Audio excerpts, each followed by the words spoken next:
Kapag ika'y nananalangin, huwag kang manghihinawa. Huwag kang magsasawa. Huwag kang mapapagod. Makamit mo man ang iyong mga panalangin o ang iyong mga hinihingi o hindi mo man makamit ito, basta ikaw ay nananalangin. Ano? Idarating ang panahon, makakamtan mo ito, makakamit mo din ito. Dahil ito ay iyong pinaghirapan. Hindi mo man nakamit sa ibabog ng lupa, makakamit mo naman sa kabilang buhay, doon sa langit na buhay. Tulad nga po ng ating pong santo ngayon, si San Bernardo. Walang humpay ang kanyang mga pagdarasal.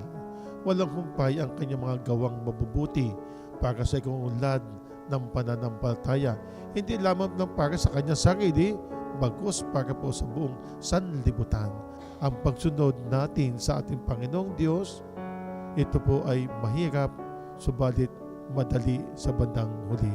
Dahil kapag nakamtan mo naman po, sabi nga po, sa pag-akyat ng ating Panginoong Kristo, kaluwalhatian. Hindi man po dito sa ibang ng lupa, sa kabilang buhay, makamtan natin ang ating Panginoong Diyos.